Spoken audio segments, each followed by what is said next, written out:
Tisser is a French word, and the program is to weave a network of rural artisans across rural India. The work started somewhere in the month of January 2014, but the artisans whom I work, I have been connected with them last 4-5 years.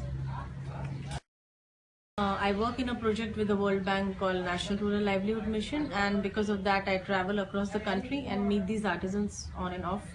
And I realized that they lack the design and marketing support, and that is why I started this mission to support them. So it was all a passion to support these artisans. That is why this came into picture. As just said, the main objective is to generate a sustainable rural livelihood in the non-farm sector, that is the rural artisan sector. Second objective is to create a network of customers as well as artisans together to support the marketing inputs and design inputs to these artisans, so that we market these products and the customers get these beautiful products which are made in rural India. And third, to support girl child education of these artisans.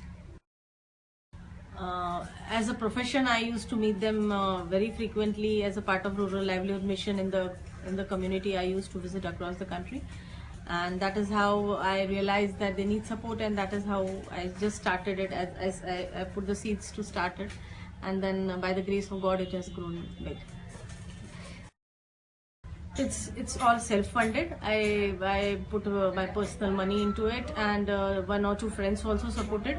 So as of now, we have not gone for any venture, but we are doing one or two partnerships or business associations with one or two firms, and we look forward to get some impact venture in near future.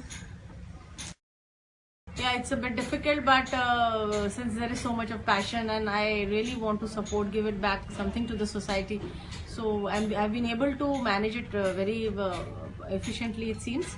But luckily for me, the profession and this work is also interrelated.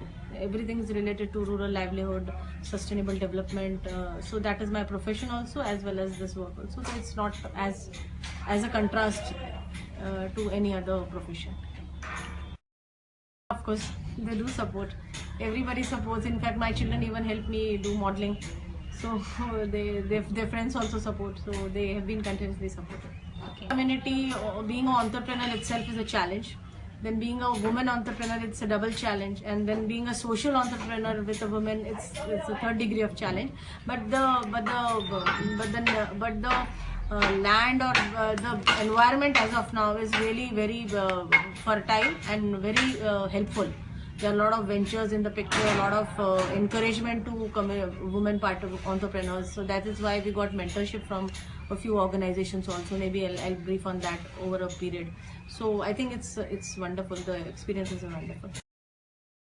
So I am dealing with women empowerment on both fronts. Professionally also, this project is all about women empowerment, the National Rural Livelihood Mission.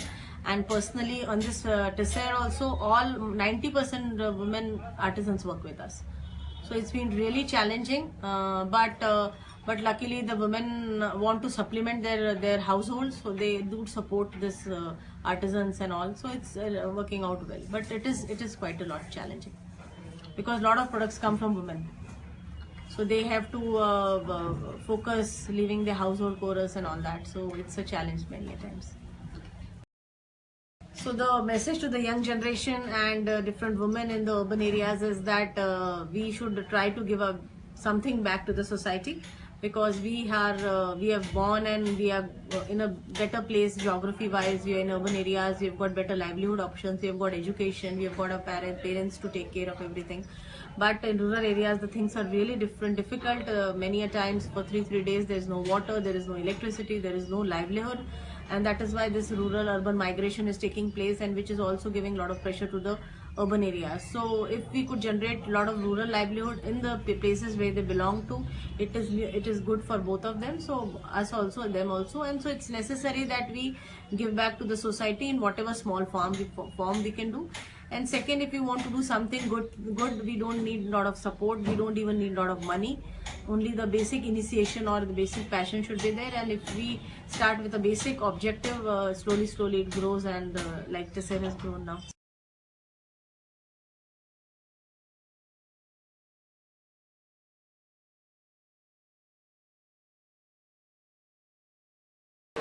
Hi, I am Ulka Bangwi.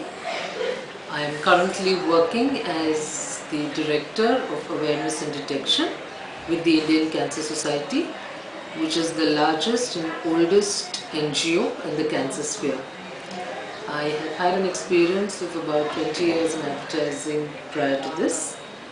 My reason for joining Indian Cancer Society was to help increase awareness about cancer, dispel fears which are there in people's mind regarding cancer, and encourage individuals to come forward for early detection.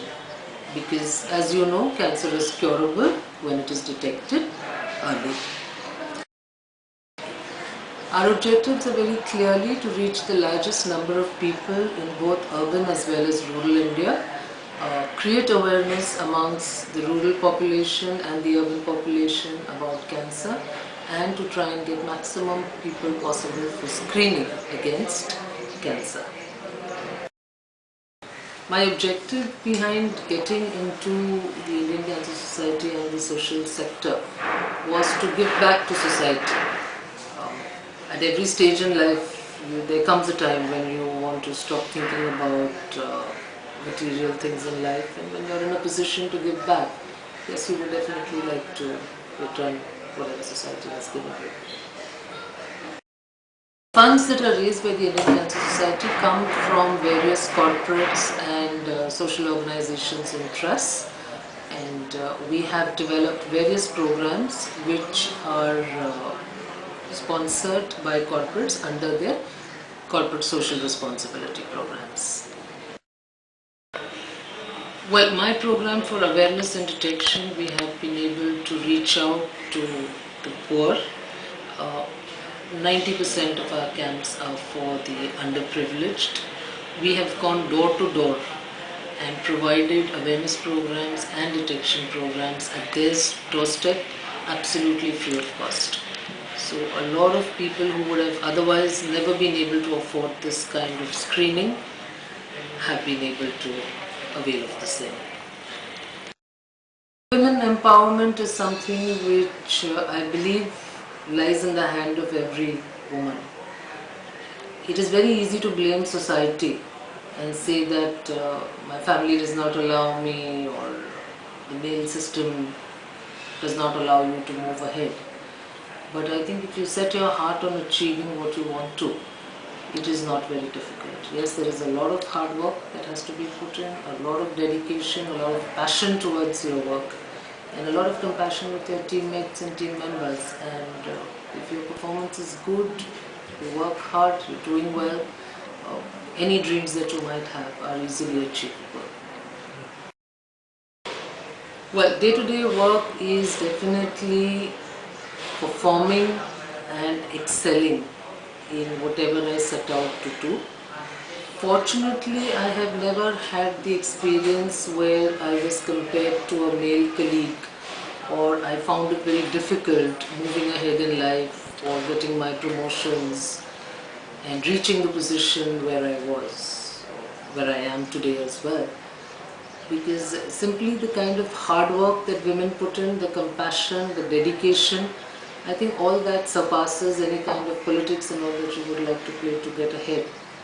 And today women are empowered and they're reaching great heights and are doing a great lot of good for the society on the whole. Excellent.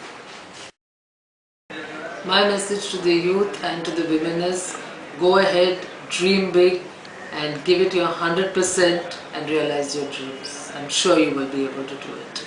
So don't stop yourself. Go ahead and achieve what you want to.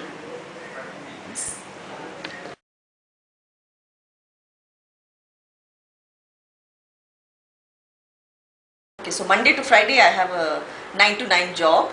I used to work out of Mumbai, now I work out of Hyderabad. So typically Monday morning you will see me on the Indigo flight, Friday night you'll see me on the Indigo flight back to Mumbai. So I work as head of human resources in an MNC. And this is something I do outside of my work hours, typically over weekends, but sometimes on weekdays too. My project is essentially based out of Jawar, which is in rural Maharashtra. It's in Palghar district. Jawar is an area in Maharashtra that has traditionally been drought prone, and these villages are typically inhabited by Adivasi tribals. So extreme levels of poverty. And what drew me to this village was a chance article I read in Midday, which talked about starvation deaths and very high infant mortality rate. That really shocked me, because this is a place 3 hours drive from Mumbai, which is maximum city, and children were actually dying because parents couldn't afford to feed a 1-year-old child. So that is when I thought I should step in and do something to help in my own small way. I started the project about 3 years ago. I started with one village, Kelichapada, and then finished whatever I wanted to do there, then moved to the second village. Now there are 3 villages I'm working with. See, all of us, or maybe I should say, some of us have this desire to do something beyond our corporate 9-to-5 jobs. We want to give back to society, make a small difference to a small corner of the planet. So there was this desire in me. It was, less a desire, more an itch. There was this constant itch of wanting to do something more. Earlier I had my own work life, my commitments to my family, etc. But then the moment those commitments eased a little, I felt that I had to yield to that itch and kind of give some shape to it. So I did a bit of research on what I could do, because I didn't exactly know what I wanted to do. All I knew was that I had to give back to society. Anna Hazare's model of what he did for village development in Ralegaon Siddhi, that was something that motivated me hugely. So I wanted to do something like that. I'm nowhere where he is. See, for every village that I adopt, I've set a few critical success factors. I want to take care of infrastructure, by which I mean water. Most of these villages don't have a regular supply of drinking water. I want to take care of some alternative to electricity. Again, even though the villages are electrified, many of the houses cannot afford to take an electrical connection. I want to make sure there is a proper school building. Fortunately, the teachers are fairly good and committed. I want to create a library where children can come and read some books and develop a thirst for knowledge. And I want to empower women. I want to identify every woman in the village who is willing to do something to better her lot in life, and then make sure I provide her some opportunity to do that. So these are the 5 objectives I have for every village. With respect to finance, initially of course I had to step in and I had to put in a lot of the money. So I started this project only when I was confident that I will be able to put in that money. Once the work got underway, people visited, saw the good work that we're doing, and then various people came forward, friends, families, even people who I didn't know before but who have now become good friends. Everybody stepped in to chip in their own way, lend a helping hand. Some people have helped in a big way, some people, in not so big a way, but every help is obviously very, very much appreciated. Managing personal and professional life, I guess every woman has that intrinsic balancing within her. If you're a working woman, then you're obviously already managing your work and your home life. This was just one more element that got added to it. So I believe if we really, really want to do something in life, we'll always find the time and the energy to do it. Family support is very, very, very essential. I cannot stress enough upon the importance of it, and I'm very, very blessed to have an extremely supportive family. Not just supportive, I think they are my biggest cheerleaders. There are times when I feel down and out when things don't go at the speed I want them to go. Working with villages is very different from working with town people. They have their own speed of doing things. Sometimes they don't communicate with you whether they want to work with you on something, they don't want to. So you have to struggle a lot sometimes. It's not like you go with a bag full of ideas and some money and everybody's queuing up to work with you. So you have to work with them, convince them, understand what will work for them, what will not work, sometimes read into their silences. So there are days when I feel really down about something's not happening, but that's the time when I turn to family and they're always there to say keep going, things will get better. An anecdote about a woman who's been empowered. There are so many. In every village that I've worked, there are at least 8 to 10 women that I've managed to help empower. I want to talk about Ranjana. Ranjana lives in Alyuman village, and she knows a bit of tailoring. quite communicative, quite enthusiastic, ambitious. So when I talked to Ranjana about how I could help her and what her ambition was, she said that she wanted to put her sewing skills to good use. So I got her a second-hand sewing machine. She paid a part of the money and I paid a part of the money, so that she also has a skin in the game. And today Ranjana is doing very well on that. The sewing machine is earning her enough. She's stitching for the entire village. It's helped the villagers because earlier they had to take a bus to go to Jawar to get something stitched, and today in the village there's somebody who does it for them. So Ranjana is extremely happy, and now she's already trying to see how she can find more time to do something more. Major accomplishments, there are so many. In the first village, like I said, we achieved all the critical success factors. So the village has a sparkling new classroom which is fully solar electrified. The entire village has street lighting through solar energy. 2 bore wells have been dug, so villagers who had to walk up more than 100-200 meters to fetch water now have water from a tap. Their village library is doing extremely well. There is a girl who comes to the library every day, opens it, allows the children to read for 2 hours every day. And there are women who've been trained in vegetable gardening, in papad making, which we help market. There is a Varli painter who paints dupattas, and I try and market it for him. So we've kind of managed to, 2 women have been helped to set up a stall where they can sell vada pav, because that area is one where a lot of tourist traffic is there. I'm not somebody great to give a message. I can only talk about the principle I live my life by, and hopefully some of you may agree with it. There's a lot of problems in the world today. We all have a choice how we want to address them. You can either sit in your armchairs and talk about changing the world, as the media today seems to be doing. We all blame everybody else for the state of the world, but we don't want to lift a finger to change it. I think if we all did our own little bit to change our immediate environment, collectively we would have done a lot of good. We would have done much, much more than can be achieved by raving and ranting on social media or taking to the streets, etc. So let's all do whatever little we can to change the world in our own small way.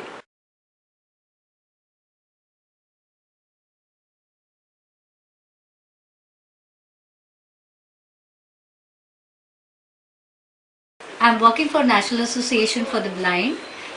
There is a department named Prevention of Blindness, where we prevent blindness, which is preventable and curable. So basically we work for 7 to 14 years of age of children who can be in Adivasi areas, they are in corrective homes. The major accomplishment of my program is, because of the sight, there are so many people who have become mobile. People who used to think that I have to just sit in one corner because I cannot see, now are mobile, and hence their development has enhanced. They have more confidence, and that is my accomplishment. But it is a very small thing, but I'm happy with that. National Association for the Blind empowers blind women and men for their employment. Then they give them counseling, and apart from, if I can't reduce the blindness to 100%, at least we are working in those areas where we can empower these blind women and men so that they can they have their own confidence and they can develop in their later lives. I have a friend, Mangala. Actually I met her through my work. I used to go for eye checkups in Rescue Foundation, which is at Kandivali. She was there. She was heading that place, and she has rescued so many girls, and she has reparted them back to Nepal, Bangladesh. Her name is Mangala Sarvade, and she has done a lot of work for human trafficking. I mean, that is a very difficult job for a woman to do, because you have to literally go to brothel and rescue them and bring them, and then because of the trauma they have, you have to counsel them, you have to get back them to a very normal human being. It is very difficult for them because they have a tremendous trauma, and that's how I salute Mangala for what she does. Many ladies who who, I mean, they could not see. They had cataract, or sometimes they are like, they had squint. Supposing if a lady has squint in our society, see where I work, it is very low strata of the society. I don't go to good posh buildings. I really go to a very, very lower strata of the society. So when I go there and I see them, like she has got a squint, they are not even eligible for getting married. You won't believe it, but it is still there. So if a man can't see, he can get married very easily. But a woman cannot see, but she has a handicap. She cannot get married. So through us, I'm not saying that I have done anything great like this, but I try to help them. So when we did squint operations, they got more confidence, and because of their good eyesight, they could flourish in some other place. And then, like, this is the thing, like, they gave her more confidence, and her, in the end, it is her development. Message that whatever you do, you give your 100% to that. It's not necessary that everybody does social work, because there are some people who are working in corporate areas, and they should work there. And then also in small ways, you can look in your home environment only. See your mates, help them out. If there is a watchman, you help them out. But whatever you are doing, do 100%. And if you have your rights, then first learn your duties, then you learn your rights. Because we Indians have a very bad thinking, I must say. I'm an Indian myself, but we always think that ये मेरा right है. But what is my duty? लोग यही बोलते हैं कि मेरा ये right है, मेरा ये right है. Then why हमारे duties नहीं कुछ हमारे, we stand in a corner, एक थूक देंगे इधर, ये कर देंगे, वो कर देंगे, क्या है? We have to make if we want to make our country perfect, no, we have to become perfect first. Right.